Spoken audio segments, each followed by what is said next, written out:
നമസ്കാരം. American president സ്ഥാനം ഏറ്റെടുത്തതിന് പിന്നാലെ സുപ്രധാന ഉത്തരവുകൾ പുറപ്പെടുവിച്ചിരിക്കുകയാണ് ഇപ്പോൾ ഡൊണാൾഡ് ട്രംപ്.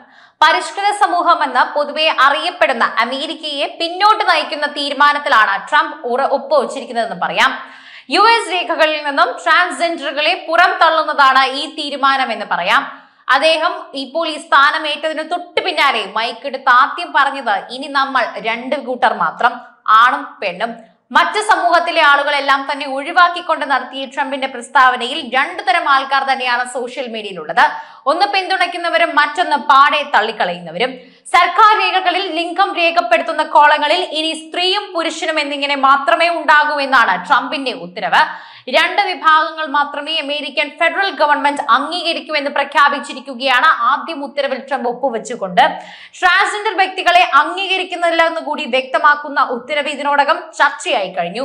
ലോകമെമ്പാടും ചർച്ച ചെയ്യുന്ന ഒരു വിഷയം തന്നെയായി മാറിക്കഴിഞ്ഞിരിക്കുകയാണ്. രേഖകളിൽ സ്ത്രീയും പുരുഷനും മാത്രമേ ഉണ്ടായിരിക്കുകയുള്ളൂ എന്നത് അമേരിക്കൻ സർക്കാരിന്റെ ഔദ്യോഗിക നയമായിരിക്കുമെന്ന് ട്രംപ് ഉത്തരവ് ഒപ്പിട്ട ശേഷം പ്രഖ്യാപിച്ചിരിക്കുന്നു.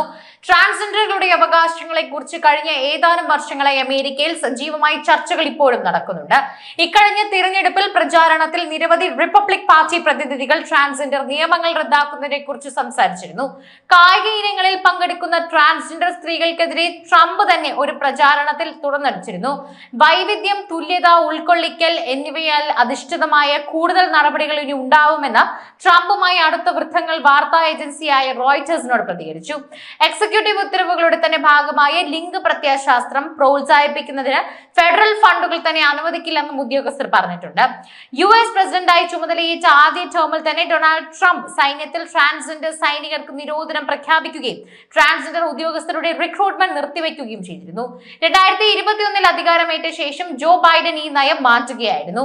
അതേസമയം മെക്സിക്കോ അതിർത്തിയിലെ അനധികൃത കുടിയേറ്റം ദേശീയ അടിയന്തരാവസ്ഥയായി പ്രഖ്യാപിക്കുകയും ക്രിമിനൽ സംഘങ്ങളെ തീവ്രവാദ സംഘടനകളായി തന്നെ പ്രഖ്യാപിക്കുകയും ചെയ്തിട്ടുണ്ട്. ട്രംപ് US ജനിച്ച ആർക്കും പൗരത്വം നൽകുന്ന ജന്മാവകാശ പൗരത്വം സംബന്ധിച്ച ഉത്തരവിലും അദ്ദേഹം ഒപ്പുവെച്ചു. ക്യാപിറ്റോൾ ഹിൽ ആക്രമണത്തിൽ ഉൾപ്പെട്ട ഏകദേശം 1500 പേർക്ക് ട്രംപ് മാപ്പ് നൽകി.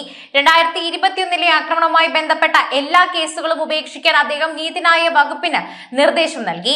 തടവിലാക്കപ്പെട്ടവരിൽ ചിലർ തിങ്കളാഴ്ച രാത്രി മോചിതരാകുമെന്ന് പ്രതീക്ഷിക്കുന്നതായും അദ്ദേഹം പറഞ്ഞു. ദേശീയ സുരക്ഷാ പ്രശ്നങ്ങൾ കാരണം ഞായറാഴ്ച US അടച്ചുപൂട്ടാനിരുന്ന വീഡിയോ ആപ്പായ ടിക്ടോക്കിന്റെ നിരോധനം ട്രംപ് വൈകിപ്പിച്ചിട്ടുണ്ട്. 75 ദിവസത്തേക്ക് കേസിൽ നടപടിയെടുക്കരുതെന്ന് അദ്ദേഹം അറ്റോർണി ജനറലിനോട് ഉത്തരവിട്ടിട്ടുണ്ട്. ഊർജ്ജ അടിയന്തരാവസ്ഥ പ്രഖ്യാപനമാണ് മറ്റൊന്ന്. എണ്ണ ഖനനം ചെയ്യാനായി ആർട്ടിക് തുറക്കുമെന്ന് ആഭ്യന്തര ഊർജ്ജ ഉൽപാദനം പ്രോത്സാഹിപ്പിക്കുമെന്നും ട്രംപ് പറഞ്ഞിരുന്നു. കാലാവസ്ഥ വ്യതിയാനത്തെ കുറിച്ചുള്ള ആഗോള ഉടമ്പടിയിൽ നിന്ന് പിന്മാറുകയും നിയന്ത്രണം കുറയ്ക്കുകയും ചെയ്തുകൊണ്ട് ഊർജ്ജ ഉൽപാദനം പരമാവധിയാക്കുമെന്ന് അദ്ദേഹം വ്യക്തമാക്കി. ലോകാരോഗ്യ സംഘടനയിൽ നിന്ന് പിന്മാറുന്നതായി തന്നെ മറ്റൊരു സുപ്രധാന ഉത്തരവ് കോവിഡിനെയും മറ്റ് ആരോഗ്യ പ്രതിസന്ധികളെയും ആഗോള ആരോഗ്യ ഏജൻസി തെറ്റായി തന്നെ കൈകാര്യം ചെയ്തുവെന്നും പറഞ്ഞുകൊണ്ട് ഈ നീക്കമെന്ന് ഉത്തരവിൽ പറയുന്നു. പുതിയ വിദേശ വികസന സഹായങ്ങളും താൽക്കാലികമായി തന്നെ നിർത്താൻ തീരുമാനിച്ചു. അവലോകനം ചെയ്ത തീർപ്പാക്കും വരെ പുതിയ വിദേശ വികസന സഹായങ്ങളും വിതരണം 90 ദിവസത്തേക്കാണ് നിർത്തിവച്ചിരിക്കുന്നത്.